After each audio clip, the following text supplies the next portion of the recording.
you've had quite a big year, and with the release of AM, that's kind of like a more party anthem kind of album for you. Would you say so? Yeah, it's kind of a mix, but it's more up-tempo party songs than I've ever put on a record before. Obviously, we led with On All, which was a very different single for me, and it was a cool experience because thinking back to it, when we first did it, we were like, God, if it can just get to 20 and people like it, we're going to be happy. And you know, ended up being a top 5 and a gold single, and it's just the best we could have hoped for, really, with that song coming out. Yeah, and I have to ask you about Text Me Texas. I know that's not a single, but I'm in love with that song. And I was at the House of Blues show in Sunset, and when you said you were going to do that song, everybody went crazy. And one, is it going to be a single? And two, what is it do you think about that song that makes people go crazy?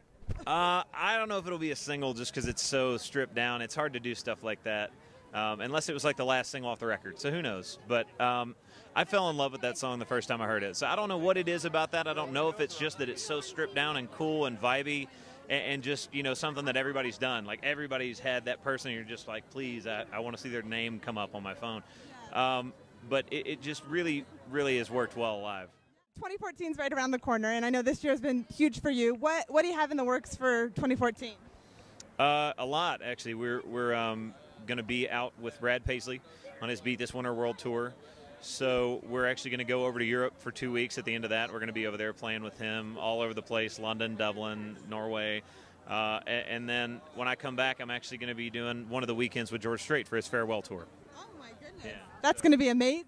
I've never gotten to play a show with him before. I've seen him, obviously, but it's pretty cool knowing that, you know, there's not a lot of shows left. Like, that's kind of it. So it's going to be a lot of fun being out there with him. That's awesome. Well, thank you so much for talking with us tonight. I appreciate it, and have fun tonight.